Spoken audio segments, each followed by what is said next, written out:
नमस्कार श्रोते हो, साई भक्तिसार चॅनलमध्ये तुमचं सर्वांचं मी मनपूर्वक स्वागत करीत आहे। मी तुम्हाला या व्हिडिओमध्ये भगवद्गीतेतील अध्याय 10 अध्यायाचं नाव आहे विभूती योग। विभूती योगामध्ये भगवान श्रीकृष्णांनी त्यांचं ऐश्वर्याबद्दलचा उपदेश अर्जुनाला केलेला आहे, ते आपण या अध्यायामध्ये पाहणार आहोत। जर आपल्यापैकी ह्या चॅनलवरती कोणी नवीन असाल तर चॅनल सबस्क्राईब करा, जेणेकरून मी जसे नवनवीन व्हिडिओ अपलोड करीत जाईन तसे तुमच्या मोबाईलवरती नवीन नोटिफिकेशन येत राहतील व तुम्ही ते पुढील व्हिडिओ पाहू शकता। तसेच व्हिडिओ आवडला तर लाईक करा, शेअर करा, कमेंट बॉक्समध्ये ओम नमो भगवते वासुदेवाय अथवा राम कृष्ण हरी असं लिहा। श्री गणेशाय नमः, श्री सरस्वती नमः, ओम नमो भगवते वासुदेवाय नमः, ओम नमः शिवाय, ओम साईनाथाय नमः। श्री भगवानुवाच भूय यौ महाभावो शृणुमे परमं वच यत्येहं प्रीयमाणाय वक्ष्यामि हितकामया। भगवान श्रीकृष्ण म्हणाले, श्री भगवान म्हणाले, हे महाभाव अर्जुना, पुन्हा ऐक, तू माझा मित्र, तू माझा प्रिय मित्र असल्यामुळे तुझ्या हितार्थ मी तुला असे ज्ञान प्रदान करीन, जे मी पूर्वी सांगितलेल्या ज्ञानापेक्षाही श्रेष्ठ आहे। तात्पर्य भगवान या शब्दाची व्याख्या पराशर मुनी पुढील प्रमाणे करतात। जो पल, यश, संपत्ती, ज्ञान, सौंदर्य आणि वैराग्य या षड ऐश्वर्याने पूर्ण आहे त्याला भगवान असे म्हणतात। तेव्हा श्रीकृष्ण या भूतलावर होते तेव्हा त्यांनी ही सर्व 6 ऐश्वर्य प्रकट केली, म्हणून पराशर मुनीसारख्या महर्षींनी श्रीकृष्णांचा पूर्ण पुरुषोत्तम भगवान म्हणून स्वीकार केला आहे। आता श्रीकृष्ण अर्जुनाला आपल्या ऐश्वर्याचे आणि आपल्या कार्याचे अतिशय गोपनीय ज्ञान प्रदान करीत आहे। यापूर्वी 7व्या अध्यायापासून भगवंतांनी आपल्या निरनिराळ्या शक्ती आणि त्या शक्ती कसे कार्य करतात याचे विवरण केले आहे। आता या अध्यायामध्ये भगवंत अर्जुनाला आपल्या ऐश्वर्याचे वर्णन करून सांगतात। दृढ निष्ठेने भक्तिभाव स्थापित करण्याकरता पूर्वीच्या अध्यायामध्ये त्यांनी आपल्या विविध शक्तीचे स्पष्ट वर्णन केले आहे। पुन्हा या अध्यायामध्ये ते अर्जुनाला आपल्या विभूती आणि विविध ऐश्वर्याबद्दल सांगत आहेत। मनुष्य जितके भगवंताबद्दल श्रवण करतो तितके प्रमाणात तो भक्तीमध्ये दृढ स्थिर होतो। मनुष्याने नेहमी भक्तांच्या सत्संगामध्ये भगवत कथेचे श्रवण करावे, त्यामुळे त्याची भक्ती मार्गावरील श्रद्धा दृढ होईल। ज्यांना खरोखरीच कृष्ण भावनाभावित होण्याचे असत आहे अशाच लोकांमध्ये भक्ताच्या सत्संगात भगवत कथा होऊ शकते। अशा कथामध्ये इतर लोक सहभागी होऊ शकत नाहीत। भगवंत अर्जुनाला स्पष्टपणे सांगतात की तू मला अत्यंत प्रिय असल्यामुळे मी तुला तुझ्या हितार्थ असे ज्ञान प्रदान करीत आहे। श्लोक नंबर 2। न मे विदु सुरगणा प्रभवं मन महर्षय अहमादिर्हि देवानां महर्षीणांच सर्वश। माझी उत्पत्ती किंवा ऐश्वर्य देवतांना कळत नाही, तसेच महर्षींनाही कळत नाही, कारण सर्व प्रकारे देवतांचे आणि महर्षीचे मूळ मीच आहे। तात्पर्य ब्रह्मसंहितेत सांगितल्याप्रमाणे श्रीकृष्ण हे स्वयं परमेश्वर आहेत, त्यांच्याहून श्रेष्ठ कोणीही नाही आणि ते सर्व कारणांचे कारण आहेत। या ठिकाणी स्वतः भगवंत म्हणतात की मीच सर्व देवदेवतांचे आणि महर्षीचे अधिकारण आहे। मोठमोठ्या देवदेवता आणि महर्षीसुद्धा श्रीकृष्णांना जाणू शकत नाहीत, त्यांना भगवंताचे नाम किंवा त्यांचे स्वरूपी समजू शकत नाही। मग या सूक्ष्म ग्रहावरील तथाकथित विद्वानाबद्दल काय बोलावे। कोणीही जाणू शकत नाही की कशासाठी भगवंत मानवसदृश रूपात या भूतलावर अवतरित होऊन अद्भुत आणि असामान्य लीला करतात। म्हणून मनुष्याने जाणले पाहिजे की श्रीकृष्णांना जाणण्यासाठी विद्वत्ता ही पात्रता असू शकत नाही। देवदेवतांनी महर्षींनी सुद्धा आपल्या ज्ञानाद्वारे श्रीकृष्णांना जाणण्याचा प्रयत्न केला आहे, परंतु तसे करण्यामध्ये ते अपयशी ठरले आहेत। श्रीमद भागवतात स्पष्टपणे म्हटले आहे की मोठमोठ्या देवदेवता सुद्धा भगवंतांना जाणण्यात असमर्थ आहेत। ते त्यांच्या अपूर्ण इंद्रियाची पराकाष्ठा करून तर्क करू शकतात व निराकारवादाचा विरुद्धार्थी निष्कर्ष काढू शकतात। भौतिक प्रकृतीच्या 3 गुणांनी प्रकट होत नाही अशा कोणत्या तरी वस्तूविषयी निष्कर्ष काढू शकतात किंवा मानसिक तर्काने कल्पना विलास करू शकतात, परंतु अशा मूर्खपणाच्या तर्काने श्रीकृष्णांना समजणे शक्य नाही. या ठिकाणी भगवंत अप्रत्यक्षपणे म्हणतात की जर कोणाला परमसत्य जाणून घ्यावायचे असेल तर पहा, मी या ठिकाणी पुरुषोत्तम भगवान म्हणून उपस्थित आहे. मीच परमसत्य आहे. मनुष्याने हे जाणणे आवश्यक आहे. स्वयं उपस्थित असणाऱ्या भगवंतांना जरी मनुष्य जाणू शकला नाही तरी ते विद्यमान असतातच. सच्चिदानंद स्वरूप श्रीकृष्णांना आपण त्यांच्या भगवद्गीतेतील आणि श्रीमद्भागवतातील उपदेशाचे अध्ययन करून वस्तूत जाणू शकतो. भगवंताच्या अपरा प्रकृतीच्या अधीन असणाऱ्या व्यक्तींना भगवंताची अनुभूती एखादी नियंत्रित शक्ती अथवा निर्विशेष ब्रह्मज्योती म्हणून होते. परंतु जोपर्यंत मनुष्य दिव्यावस्थेची प्राप्ती करू शकत नाही तोपर्यंत त्याला भगवंताचा साक्षात्कार होऊ शकत नाही. अनेक लोक श्रीकृष्णांची स्वरूपस्थिती जाणू शकत नाहीत. यास्तव अशा तर्कवादी ज्ञानी लोकांवर कृपा करण्यासाठी श्रीकृष्ण आपल्या अहैतुकी कृपेमुळे अवतरित होतात. भगवंतांनी असाधारण लीला केल्या तरीही मायाशक्तीमुळे प्रभावित झालेल्या या तर्कवाद्यांना वाटते की निर्विशेष ब्रह्म हेच परमश्रेष्ठ आहे. भगवंतांना पूर्णपणे शरण गेलेले भक्तच केवळ भगवंताच्या कृपेने जाणू शकतात की अशा असाधारण लीला करणारे स्वतः श्रीकृष्णच आहेत. भगवत भक्त हे परमेश्वराच्या ब्रह्मस्वरूपाची पर्वा करीत नाहीत, कारण आपल्या श्रद्धा आणि भक्तीमुळे ते तत्काळ भगवंतांना शरण जातात आणि श्रीकृष्णांच्या अहेतुकी कृपेमुळेच त्यांना श्रीकृष्णांचे ज्ञान होते. भक्ताव्यतिरिक्त इतर कोणीही श्रीकृष्णांना जाणू शकत नाही. म्हणून आत्मा म्हणजे काय आणि परमात्मा म्हणजे काय तर ज्याची आपण आराधना केली पाहिजे ते भगवान श्रीकृष्ण हेच आत्मा आणि परतत्व हे आहेत, याचा महर्षीसुद्धा स्वीकार करतात. श्लोक नंबर 3. यो माम जमनादी च वेति लोकमहेश्वरम असमुड्ढ समर्थेशो सर्व पापेय प्रमुच्यते. सर्व मनुष्यामध्ये मोहरहित झालेला जो मनुष्य मला अजन्मा अनादी सर्व जगतांचा स्वामी म्हणून जाणतो तोच केवळ सर्व पापांपासून मुक्त होतो. तात्पर्य 7व्या अध्यायात सांगितल्याप्रमाणे मनुष्यांना सहस्रेषु कच्युद्यतती सिद्धये जे आध्यात्मिक साक्षात्काराप्रत उन्नती करण्याचा प्रयत्न करीत आहेत ते साधारण मनुष्य नव्हेत. आध्यात्मिक साक्षात्काराचे ज्ञान नसणाऱ्या लक्षावधी साधारण मनुष्यापेक्षा ते श्रेष्ठ आहेत. परंतु आपले आध्यात्मिक स्वरूप जाणण्याचा वास्तविकपणे प्रयत्न करणाऱ्यामध्ये जो श्रीकृष्णांना पुरुषोत्तम भगवान अस्तित्वावरील प्रत्येक वस्तूचा स्वामी अजन्मा म्हणून जाणतो तो आध्यात्मिक साक्षात्कार झालेला अत्यंत यशस्वी मनुष्य होय.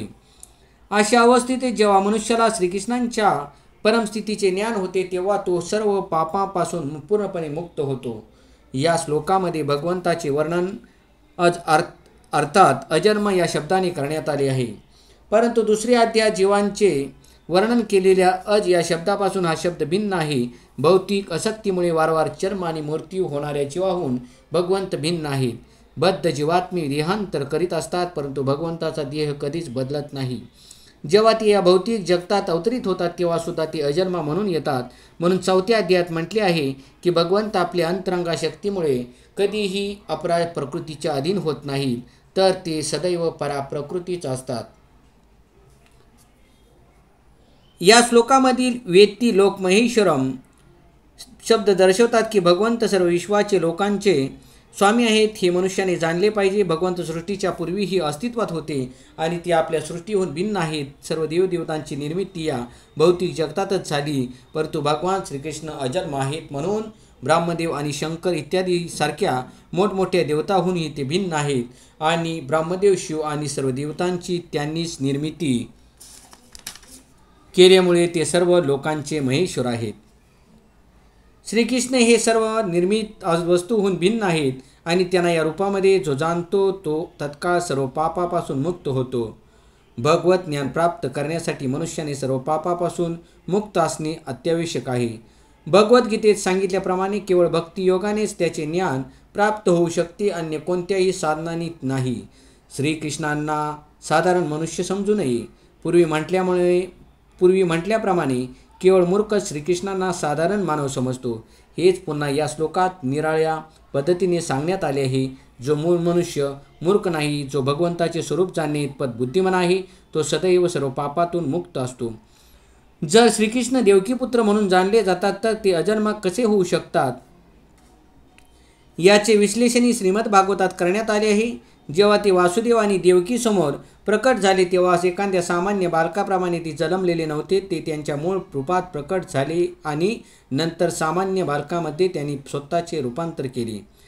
श्रीकृष्णांच्या मार्गदर्शनाखाली जे कर्म केले जाते ते सर्व दिव्यच असते. हे कर्म शुभ आणि अशुभ अशा भौतिक परिणामांनी दूषित होऊ शकत नाही.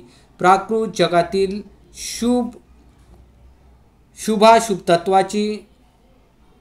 शुभाशुभत्वाची संकल्पना ही कमी अधिक प्रमाणात मनकल्पित गोष्टच आहे. कारण या भौतिक जगतात कोणतीच गोष्ट शुभ नाही, सर्व काही अशुभच आहे. कारण मुळात भौतिक प्रकृतीच अशुभ आहे. आपण ही शुभ असल्याची केवळ कल्पना करतो. पूर्ण भक्तिभावाने आणि सेवाभावाने केलेल्या कृष्ण भावनाभावित क्रियावरच खरे मांगल्य अवलंबून असते. म्हणून जर आपल्याला आपली कर्मे शुभदायी करायची असतील तर आपण भगवंताच्या मार्गदर्शनाखाली कार्य केले पाहिजे. असे मार्गदर्शन श्रीमद भागवत आणि भगवद्गीता यासारख्या शास्त्रामध्ये किंवा प्रामाणिक आध्यात्मिक गुरुद्वारे दिले जाते. आध्यात्मिक गुरु हे भगवंताचे प्रतिनिधी असल्याकारणाने त्यांनी केलेले मार्गदर्शन म्हणजे प्रत्यक्ष भगवंतांनी केलेले मार्गदर्शन होय. आध्यात्मिक गुरु साधू आणि शास्त्र एकाच प्रकारे मार्गदर्शन करतात. या तिघात कोणताच विरोधाभ्यास नसतो. यांच्या आदेशानुसार केलेले सर्व कर्म या भौतिक जगताच्या पुण्य आणि पापकर्मापासून मुक्त असते. अशी कर्मे करताना भक्ताचा जो दिव्य भाव असतो तो वस्तू त्यागाचा भाव असतो आणि या भावाला संन्यास असे म्हणतात. भगवद्गीतेतील 6व्या अध्यायाच्या पहिल्या श्लोकामध्ये सांगितल्याप्रमाणे तो जो भगवंताच्या आदेशानुसार आपले कर्म कर्तव्य म्हणून करतो आणि जो आपल्या कर्मफलाची अपेक्षा करीत नाही तोच वास्तविक संन्यासी आहे. भगवंताच्या आदेशानुसार जो कोणी कर्म करतो तोच खरा संन्यासी आहे आणि योगी होय. भोंदू योगी किंवा संन्यासाचा वेश परिधान करणारा मनुष्य खऱ्या अर्थाने संन्यासी किंवा योगी होऊ शकत नाही. श्लोक नंबर 4. बुद्धिर्ज्ञानमसमोह क्षमा सत्यम दम शम सुखम दुःखम भो भो भयम चाब यमे वच. अहिंसा. श्लोक नंबर 5. अहिंसा समता तुष्टिस्तपो दानम यशो यश भवन्ति भावा भूतानां मतयव प्रथक्विधा. बुद्धी, ज्ञान, संशय आणि मोह यातून मुक्तता, क्षमा, सत्यता, इंद्रिय संयमन, मनोनिग्रह, ससुख आणि दुःख, जन्म मृत्यू, भय निर्भयता, अहिंसा, समता, संतुष्टी, तपस्या, दान, यश आणि अपयश इत्यादी जीवांचे सर्वविध गुण माझ्याद्वारेच उत्पन्न झाले आहेत. तात्पर्य: जीवांचे विविध गुणधर्म मग ते चांगले असोत अथवा वाईट सर्व भगवान श्रीकृष्णांनीच निर्माण केले आहेत आणि त्याचे वर्णन या श्लोकामध्ये करण्यात आले आहे. बुद्धी म्हणजे यथार्थ दृष्टीने विश्लेषण करण्याचे सामर्थ्य होय आणि ज्ञान म्हणजे चेतन आणि जड पदार्थ वस्तूंना तत्वत जाणणे होय. विश्वविद्यालयीन शिक्षणातून जे ज्ञान प्राप्त केलेले असते ते केवळ पदार्थाशी संबंधित असते. म्हणून या ठिकाणी अशा शिक्षणाचा ज्ञान म्हणून स्वीकार करण्यात आलेला नाही. ज्ञान म्हणजे चेतन आणि पदार्थ यामधील भेद जाणणे होय. आधुनिक शिक्षणामध्ये आत्मज्ञानाचा समावेश नाही. या शिक्षणामध्ये केवळ भौतिक तत्वे आणि शारीरिक गरजांकडे विशेष ध्यान दिले जाते. म्हणून हे शैक्षणिक ज्ञान परिपूर्ण नाही. असमोह. जेव्हा मनुष्य द्विधावस्थेमध्ये नसतो आणि तो दिव्य ज्ञान तत्वज्ञान जाणतो तेव्हा तो संशय आणि मोहातून मुक्त होऊ शकतो. हळूहळू पण निश्चितच तो मोहातून मुक्त होतो. कोणत्याही गोष्टी अंधविश्वासाने स्वीकारू नये. प्रत्येक गोष्टीचा स्वीकार काळजीपूर्वक आणि सावधानतेने केला पाहिजे. क्षमा आचरणात आणली पाहिजे. मनुष्याने सहनशील असले पाहिजे आणि इतरांना त्यांच्या लहानसहान अपराधासाठी क्षमा केली पाहिजे. सत्यम म्हणजे इतरांच्या हितार्थ तथ्यांचे यथार्थ रूपामध्ये प्रस्तुतीकरण केले पाहिजे. तथ्यांचे विकृतीकरण करू नये. सामाजिक प्रथेनुसार म्हटले जाते की इतरांच्या गळी उतरेल असेच सत्य मनुष्याने बोलावे, परंतु हे खरे नाही. सत्य स्पष्ट आणि उघडपणे बोलावे जेणेकरून इतरांना वस्तुस्थिती कळून येईल. जर एखादा मनुष्य चोर असेल आणि तो चोर असल्याचे लोकांना सांगितले तर ते सत्यच आहे. कधीकधी सत्य हे जरी कटू असले तरी सत्य बोलण्यापासून परावृत्त होऊ नये. सत्यता म्हणजे तथ्याने इतरांच्या हितासाठी यथार्थ रूपामध्ये प्रस्तुती करून करणे होय आणि ही सत्यतेची व्याख्या आहे. इंद्रिय निग्रह म्हणजे अनावश्यक वैयक्तिक इंद्रियोपभोगाकरता इंद्रियाचा उपयोग न करणे होय. इंद्रियाच्या आवश्यक व योग्य गरजा पुरवण्यास कोणताच निर्बंध नाही,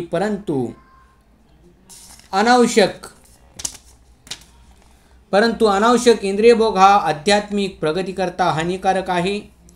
म्हणून अनावश्यक उपभोगापासून इंद्रियांना परावर्त केले पाहिजे. त्याचप्रमाणे मनुष्याने निरर्थक विचारापासून मनाला निग्रहित केले पाहिजे. याला शम असे म्हटले जाते. तसेच धनार्जनांची चिंता करण्यात मनुष्याने आपला वेळ दौडू नये, कारण तो विचारशक्तीचा दुरुपयोग आहे. मनुष्य जीवनाचे मुख्य प्रयोजन कोणते ते समजून घेण्यात मनाला युक्त केले पाहिजे आणि ते हे प्रयोजन अधिकृतपणे प्रस्तुत केलेले असावे. विचारशक्ती ही शस्त्र पारंगत अधिकृत व्यक्ती, साधुसंत, आध्यात्मिक गुरु आणि ज्यांची विचारशक्ती अत्यंत विकसित आहे त्यांच्या सत्संगामध्ये विकसित केली पाहिजे. सुखम कृष्ण भावनेच्या आध्यात्मिक ज्ञानाचे अनुशीलन करण्यातच मनुष्याने सुख मानले पाहिजे. त्याचप्रमाणे जे कृष्ण भावनेच्या अनुशीलनासाठी प्रतिकूल असते तेच कष्टप्रद किंवा दुःखप्रद आहे. कृष्ण भावनेच्या विकासासाठी जे अनुकूल असेल त्याचा स्वीकार करावा आणि कृष्ण भावनेच्या विकासासाठी जे प्रतिकूल असेल त्याचा त्याग करावा. भाव किंवा जन्म हा देहाशी संबंधित आहे. आत्म्याचा विचार केल्यास आत्म्याला जन्मही नसतो आणि मृत्यूही नसतो आणि याबद्दलची चर्चा आपण भगवद्गीतेच्या प्रारंभीच केली आहे. जन्म आणि मृत्यू ह्या भौतिक जगातील मनुष्याच्या देहाला लागू आहेत. भविष्य काळाबद्दल चिंता केल्याने भय निर्माण होते. कृष्ण भावनाभावित मनुष्याला मुळीच भय नसते, कारण त्याला आपल्या कर्मामुळे निश्चितच आध्यात्मिक विश्वाची भगवत नामाची प्राप्ती होणार असते. म्हणून त्याचा भविष्यकाळ अत्यंत उज्ज्वल असतो. तथापि इतरांना भविष्यकाळात आपल्या पुढे काय वाढून ठेवले आहे हे माहीत नसते. त्यांना भावी जीवनासंबंध ही मुळीच ज्ञान नसते, म्हणून ते चिंतेने सतत ग्रासलेले असतात. जर आपल्याला चिंतेतून मुक्त व्हायचे असेल तर सर्वोत्तम मार्ग म्हणजे श्रीकृष्णांना जाणणे आणि सदैव कृष्ण भावनेमध्ये स्थित राहणे होय. अशा प्रकारे आपण सर्व भयापासून मुक्त होतो. श्रीमद भागवतात म्हटले आहे की भयम द्वितीयाभिनिवेशत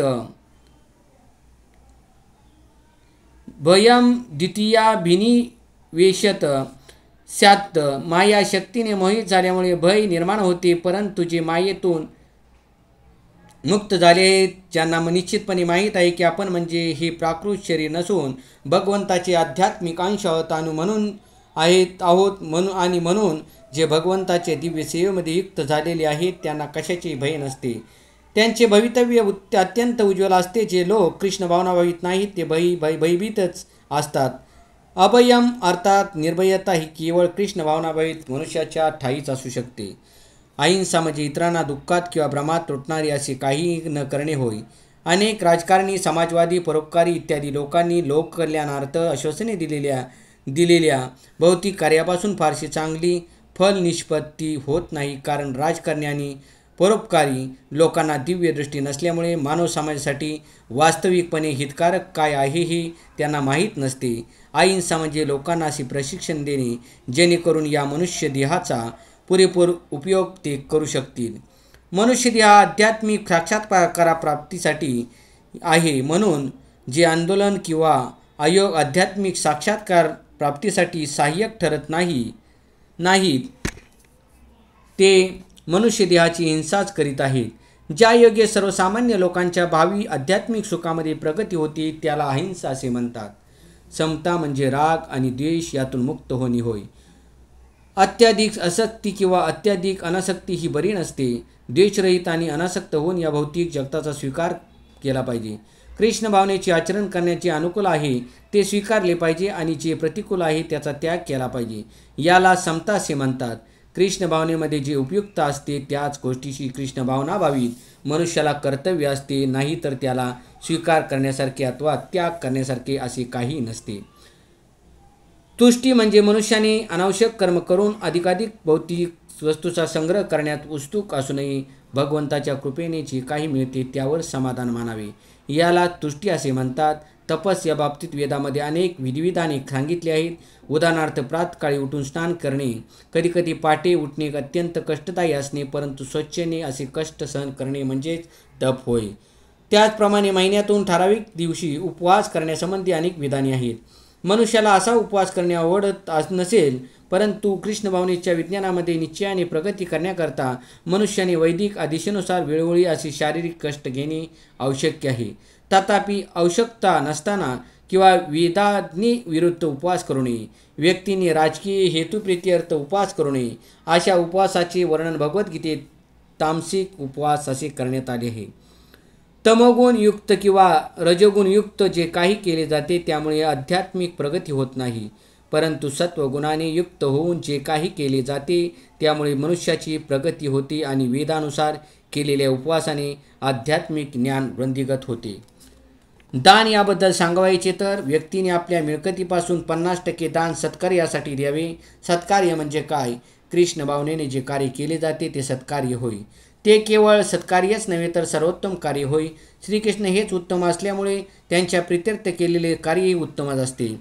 म्हणून जो कृष्ण भावनेमध्ये संलग्न आहे त्यालाच दान दिले पाहिजे. वेदामध्ये सांगितले आहे की ब्राह्मणांना दान द्यावे. आज तागायत जरी वेदाज्ञेनुसार काटेकोरपणे नसले तरी या प्रथेचे पालन केले जाते. तरीही वेदांचा आदेश आहे की ब्राह्मणांना दान करावे. का बरे? कारण ते उच्चतर आध्यात्मिक ज्ञान प्राप्त करण्याच्या प्रयत्नात आहेत. ब्राह्मणाने आपले संपूर्ण आयुष्य ब्राह्मज्ञान प्राप्त करण्यासाठी समर्पित केले पाहिजे. ब्राह्म जानातीति ब्राह्मण, जो ब्राह्मण जाणतो त्याला ब्राह्मण असे म्हणतात. जो ब्राह्म जाणतो त्याला ब्राह्मण असे म्हणतात. म्हणून ब्राह्मणांना दान द्यावे, कारण ते सदैव आध्यात्मिक सेवा करण्यात निमग्न झालेले असतात आणि त्यांना उपजीविकेची प्राप्ती करण्यास वेळ नसतो. वेदानुसार संन्याशांनाही दान दिले पाहिजे. संन्यासी धनार्जन करण्याकरता नव्हे तर धर्मप्रचार करण्याकरता घरोघरी माधुकरी मागतात. माधुकरी म्हणजे भाकरी. ग्रहस्थी भिक्षा, थोडक्यात भिक्षा. व्यक्तींना अज्ञानरूपी निद्रेतून जागृत करण्यासाठी संन्यासी दारोदारी जातात. गृहस्थ आश्रमी लोक कौटुंबिक कार्यात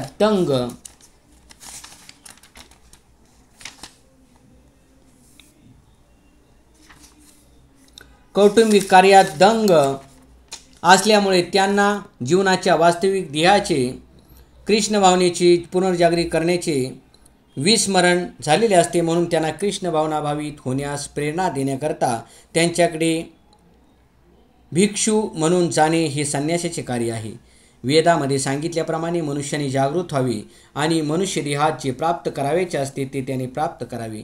या ज्ञानाचा व ज्ञानप्राप्तीच्या पद्धतीचा प्रसार संन्यासाद्वारे केला जातो. यास्तव संन्याशांना ब्राह्मणांना व सत्कार्यार्थ दान द्यावे. कोणत्याही अयोग्य कार्यासाठी दान देऊ नये. यश हे श्री चैतन्य महाप्रभूंनी सांगितल्याप्रमाणे असावे. श्री चैतन्य महाप्रभूंनी म्हटले आहे की मनुष्य जेव्हा महान भक्त म्हणून ओळखला जातो तेव्हा तो प्रख्यात होतो. हेच वास्तविक यश होय.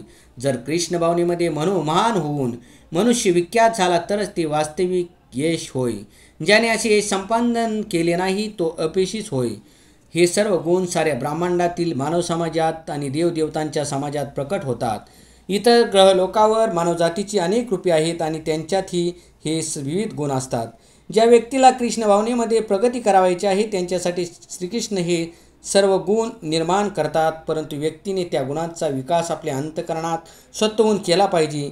जो भगवत भक्तीमध्ये निमग्न होतो त्यांच्यामध्ये भगवंताच्या योजनेनुसार सर्व सद्गुण विकसित होतात. आपल्याला जे जे शुभ किंवा अशुभ आढळते त्याचे मूळ श्रीकृष्ण आहेत. जी गोष्ट श्रीकृष्णामध्ये नाही ती गोष्ट स्वतःहून या भौतिक जगतात प्रकट होऊ शकत नाही. यालाच ज्ञान म्हणतात. सर्व वस्तू निरनिराळ्या अवस्थांमध्ये अस्तित्वात आहेत हे आपल्याला जरी माहीत असले तरी या सर्व गोष्टीचे उगमस्थान श्रीकृष्णच आहेत याची अनुभूती आपल्याला झाली पाहिजे. श्लोक नंबर 6. महर्षे सप्तपूर्वे चत्वारो मानवस्तता मध्वा मानसा जाता येषाम लोक इमा प्रजा. सप्तर्षिगण आणि त्यांच्या पूर्वीचे 4 महर्षी तसेच मनु म्हणजे मानवजातीचे प्रजापती माझ्या मनापासून निर्माण होतात. म्हणजे माझ्यापासून उत्पन्न होतात आणि विविध लोकांवरील निवास करणारे सर्व जीव त्यांच्यापासून उत्पन्न होतात. तात्पर्य भगवंत या श्लोकात विश्वातील प्रजेचे मूळ वंशागळ सांगत आहेत. ब्रह्मदेव हा भगवंताच्या हिरण्यगर्भ नामक शक्तीपासून जन्मलेला सर्वप्रथम जीव होय. श्रोत्यांनो ध्यानात ठेवा, ब्रह्मदेव हा भगवंताच्या हिरण्यगर्भ नामक शक्तीपासून जन्मलेला सर्वप्रथम जीव होय. ब्रह्मदेवापासून 7 महर्षी, त्यांच्यापूर्वी सनक, सनंद, सनातन आणि सनतकुमार हे 4 महर्षी आणि मनु प्रकट झाले. या 25 महर्षींना संपूर्ण ब्रह्मांडातील सर्व जीवांचे प्रजापती असे म्हटले जाते. ब्रह्मांडे असंख्य आहेत. प्रत्येक ब्रह्मांडामध्ये असंख्य ग्रहलोक आहेत आणि प्रत्येक ग्रहलोक वैविध्यपूर्ण योनींनी परिपूर्ण आहेत. या सर्वांचा जन्म या 25 प्रजातीपासून झाला आहे. ब्रह्मदेवाने प्रथम देवतांच्या गणनेनुसार 1000 वर्ष इतकी तपश्चर्या केली आणि नंतर श्रीकृष्णांच्या कृपेमुळे त्यांना सृष्टीची निर्मिती कशी करावी हे ज्ञान प्राप्त झाले. ब्रह्मदेवापासून सनंदन, सनातन आणि सनतकुमार, नंतर रुद्र आणि नंतर सप्तऋषी प्रकट झाले. या प्रकारे भगवंताच्या शक्तीपासून सर्व ब्राह्मण आणि क्षत्रियांची उत्पत्ती झाली. ब्रह्मदेवांना पितामह म्हणतात तर श्रीकृष्णांना प्रपितामह असे म्हणतात. हे भगवद्गीतेच्या 11व्या अध्यायात सांगितले आहे. श्लोक नंबर 7. यतां विभूतिः योगम च मम यो वेति तत्त्वत् सोहस विकल्पेन वेगन युजिते नात्र संशय. ज्याला माझ्या ऐश्वर्याची आणि योगशक्तीची वास्तविकपणे खात्री पडते तो अनन्य भक्ती योगामध्ये तत्पर होतो. यात मुळीच शंका नाही, यात मुळीच संशय नाही. तात्पर्य आध्यात्मिक सिद्धीचे परमोच्च शिखर म्हणजे भगवंताचे ज्ञान होय. जोपर्यंत मनुष्याला भगवंताच्या विविध ऐश्वर्यासंबंधी पूर्ण खात्री होत नाही तोपर्यंत तो भक्तीमध्ये निमग्न होऊ शकत नाही. सामान्यपणे लोकांना माहीत असते की परमेश्वर महान आहे, परंतु परमेश्वर सर्वश्रेष्ठ कसा आहे त्याचे सविस्तर ज्ञान त्यांना नसते. या ठिकाणी हे सविस्तर वर्णन करण्यात आले आहे. परमेश्वर कसा सर्वश्रेष्ठ आहे हे जर मनुष्याला कळाले तर सहजच तो भगवंतांना शरण जातो आणि भगवत भक्तीमध्ये संलग्न होतो.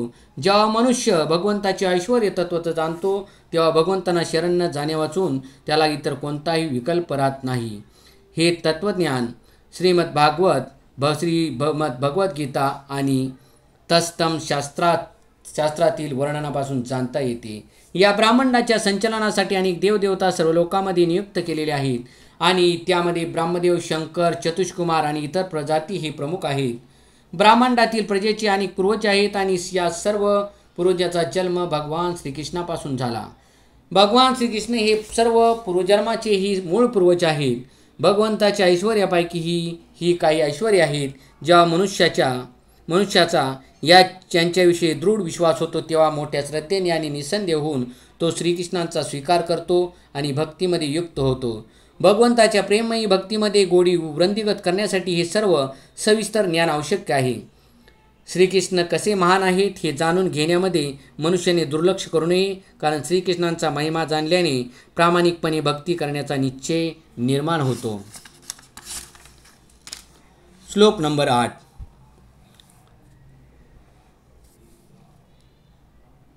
अहम सर्वस्य प्रभो मत्त सर्व प्रवर्तते इति मत्वा भजन्ते माम बुधा भाव समन्विता. मी सर्व प्राकृत आणि आध्यात्मिक जगतांचा उत्पत्ती करता आहे. सर्व काही माझ्यापासून उद्भवते. जे बुद्धिमान मनुष्य जे पूर्णपणे जाणतात ते माझ्या भक्तीपूर्वमध्ये संलग्न होतात आणि अंतःकरणपूर्वक मला भजतात. तात्पर्य, ज्या विद्वानाने वेदांचे पूर्णपणे अध्ययन केले आहे आणि श्री चैतन्य महाप्रभू सारख्या प्रमाणित अधिकाऱ्याकडून ज्ञान प्राप्त केले आहे, तसेच ही शिकवण कशी आचरणात आणावी हे ज्याने जाणले आहे तोच श्रीकृष्ण हे आध्यात्मिक आणि भौतिक या दोन्ही जगताची उत्पत्तीकर्ता कसे असू शकतात हे जाणू शकतो. हे पूर्णपणे जाणल्यामुळे तो भगवद्गीतेमध्ये पूर्णपणे जाणल्यामुळे तो भगवत भक्तीमध्ये निश्चयाने दृढ होतो. मूर्खाद्वारे अथवा निरर्थक भाष्यामुळे तो कधीच विचलित होऊ शकत नाही.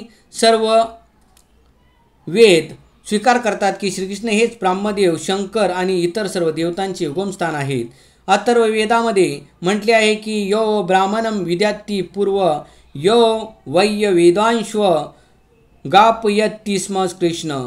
श्रीकृष्णानेच प्रारंभी ब्रह्मदेवाला वेद प्रदान केले आणि त्यांनी काळात वेदाचा प्रसार केला. नंतर पुन्हा नारायण उपनिषदात सांगितले आहे की अत पुरुषोह वय्य नारायणो काम यत प्रजा सृजेती.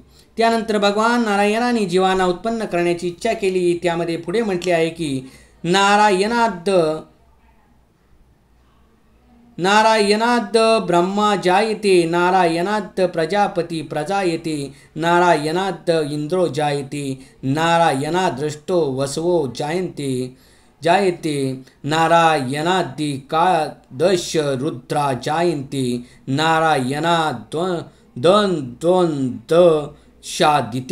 दित्या. नारायणापासून ब्रह्मदेवाचा जन्म झाला आणि नारायणापासूनच प्रजापतीची ही उत्पत्ती झाली. नारायणापासूनच इंद्र, 8 वसु, 11 रुद्र आणि 12 आदित्य यांचा जन्म झाला आहे. नारायण हेच श्रीकृष्णांचे विस्तारित रूप आहे. त्याच वेदामध्ये म्हटले आहे की ब्राह्मण देवकी पुत्र कृष्ण हेच पुरुषोत्तम भगवान आहेत.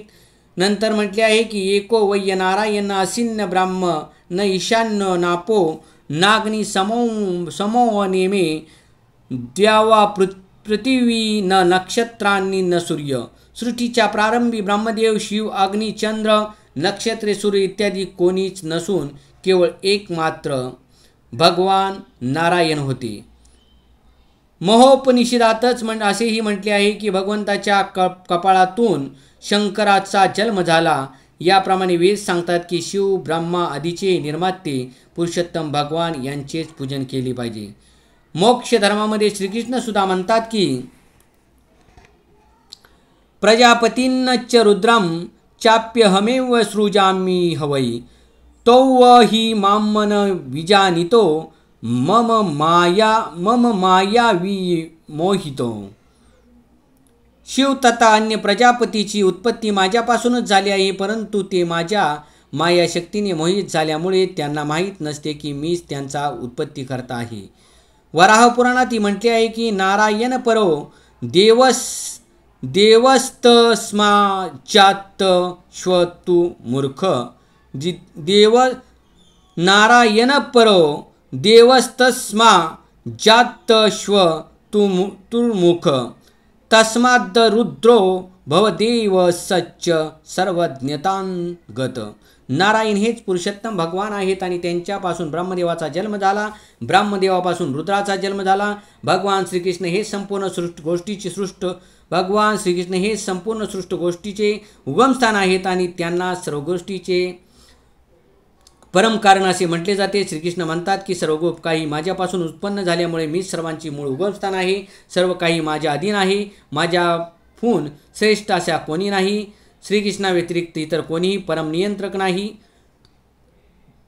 प्रामाणिक आध्यात्मिक गुरुकडून वैदिक प्रमाणानुसार जो श्रीकृष्णांना या प्रकारे जाणतो तो आपल्या संपूर्ण शक्तीनिशी कृष्ण भावनेमध्ये निमग्न होतो आणि खऱ्या अर्थाने विद्वान बनतो. त्याच्या तुलनेत श्रीकृष्णांना न जाणणारे इतर सर्वजण केवळ मूर्खच होत. केवळ मूर्ख श्रीकृष्णांना साधारण मानव समजतो. अशा मूर्खाद्वारे कृष्ण भावनाभावित मनुष्याने गोंधळून जाऊ नये. त्याने भगवद्गीतेवरील सर्व अनाधिकृत भाष्ये आणि भाष्यकारांनी स्वमताने लावलेले अर्थ टाळले पाहिजेत आणि निश्चयाने व दृढतेने कृष्ण भावनेच्या मार्गावर अग्रेसर झाले पाहिजे. श्लोक नंबर 9. मच्चिता मदगत प्राणा बोधयंत परस्परम कथयंतश्व माम नित्यम तुष्यंतीच रमंतीच. माझ्या शुद्ध भक्तांचे चित्त माझ्यामध्येच वास करीत असते. त्यांचे जीवन माझ्या सेवेमध्ये समर्पित असते आणि एकमेकांमध्ये माझ्याबद्दल चर्चा करण्यापासून आणि बोधन करण्यापासून त्यांना अत्याधिक संतोष आणि आनंद प्राप्त होतो. तात्पर्य या श्लोकामध्ये शुद्ध भक्तांचे लक्षणे सांगण्यात आली आहेत. असे शुद्ध भक्त पूर्णपणे दिव्य प्रेममयी भगवत सेवेमध्ये रममाण झालेले असतात आणि त्यांचे मन श्रीकृष्णांच्या चरण कमलावरून कधीच ढळू शकत नाही. ते केवळ दिव्य विषयांची चर्चा करतात. या श्लोकामध्ये शुद्ध भक्तांची लक्षणे विशेष रूपाने वर्णलेली आहेत. भगवत भक्त हे भगवंताच्या गुण आणि लीलांचे अहर्निश स्तवन करण्यात रममाण झालेले असतात. त्यांचे हृदय आणि प्राण निरंतर श्रीकृष्णांच्या ठायी लीन झालेले असतात आणि इतर भक्ताबरोबर कृष्ण कथा करण्यामध्ये त्यांना आनंद वाटतो. भक्तीच्या प्रारंभिक अवस्थेमध्ये त्यांना सेवेद्वारेच दिव्यानंदाचा अनुभव येतो आणि परिपक्व अवस्थेमध्ये ते भगवत प्रेमामध्ये स्थित हो असतात. एकदा ते अशा दिव्य अवस्थेमध्ये स्थित झाल्यावर भगवंतांनी आपल्या धामामध्ये प्रकट केलेल्या परमोच्च संसिद्धीचे आस्वादन ते करू शकतात. श्री चैतन्य महाप्रभू भक्तीची तुलना हृदयामध्ये होणाऱ्या बीजरोपणाशी करतात. ब्रह्मांडातील निरनिराळ्या लोकांमध्ये असंख्य जीव भ्रमण करीत असतात आणि त्यांच्यापैकी थोड्याच जीवांना शुद्ध भक्तांच्या संगतीत येण्याचे व भगवत भक्ती म्हणजे काय हे जाणून घेण्याचे सद्भाग्य लाभते. भक्ती ही एका बीजाप्रमाणे आहे आणि जर जीवाच्या हृदयामध्ये या बीजाचे रोपण केले आणि जर जीवाने हरे कृष्ण कृष्ण कृष्ण हरे हरे हरे राम राम राम हरे हरे या महामंत्राचे श्रवण आणि कीर्तन केले तर ज्याप्रमाणे एखाद्या वृक्षाचे बीज नियमितपणे पाणी घातल्याने अंकुरित होते त्याप्रमाणे ते बीज अंकुरित होते. ही आध्यात्मिक भक्तिलता हळूहळू वाढत जाते आणि ब्रह्मांडाचे आवरण भेदीत आध्यात्मिक विश्वातील ब्रह्मज्योतीमध्ये प्रवेश करते. आध्यात्मिक विश्वाती ही ती वाढत जाते आणि श्रीकृष्णांच्या सर्वोच्च लोकामध्ये गोलोक वृंदावनामध्ये जाऊन पोचते. अखेरीस ही भक्तिलता श्रीकृष्णांच्या चरणकमलाचा आश्रय घेऊन तेथे विश्राम करते. ज्याप्रमाणे एखाद्या वेलीची वाढ होत असताना फळे आणि फुले येतात त्याप्रमाणे हळूहळू या भक्तिरूप लतिकेला फळे येतात आणि श्रवण कीर्तन रूपामध्ये भक्तिलतेवर जलसिंचन चालूच राहते. या भक्तिलतेचे विस्तृत वर्णन चैतन्य चरितामृतात करण्यात आले आहे. त्या ठिकाणी असे वर्णन करण्यात आले आहे की जेव्हा पूर्ण वाढ झालेली भक्तिलता भगवंताच्या चरणकमलाचा आश्रय घेते तेव्हा मनुष्य भगवत प्रेमामध्ये पूर्णपणे तल्लीन होतो आणि ज्याप्रमाणे मासा पाण्याविना जगू शकत नाही त्याचप्रमाणे भक्त भगवंताच्या सानिध्याविना क्षणभरही जगू शकत नाही. अशा अवस्थेत भक्ताला भगवंताच्या सानिध्यामध्ये साक्षात दिव्य गुणांचीच प्राप्ती होते. श्रीमद भागवतात ही भगवंत आणि भक्त यांच्या संबंधाविषयीची वर्णन आहेत. म्हणून भागवतातच सांगितल्याप्रमाणे श्रीमद भागवत हे भक्तांना अतिशय प्रिय आहे. श्रीमद भागवत पुराणम अमलम येद वैष्णवांनां प्रियम. भागवतात भौतिक कर्म अर्थ काम किंवा मोक्ष इत्यादींचे मुळीच वर्णन नाही. श्रीमद भागवत हे केवळ एकच आहे असे कथन आहे की ज्यामध्ये भक्त आणि भगवंत यांच्या दिव्य भावांचे सविस्तर वर्णन आहे. म्हणून ज्याप्रमाणे युवक युवती एकमेकांच्या सहवासात आनंद प्राप्त करीत असतात त्याचप्रमाणे कृष्ण भावनेमधील साक्षात्कारी व्यक्ती अशा दिव्य कथनांचे श्रवण करण्यामध्ये आनंद प्राप्त करतात. श्लोक नंबर 10. तेषां सततयुक्तानां भजतां प्रीतिपूर्वकं ददामि बुद्धियोगं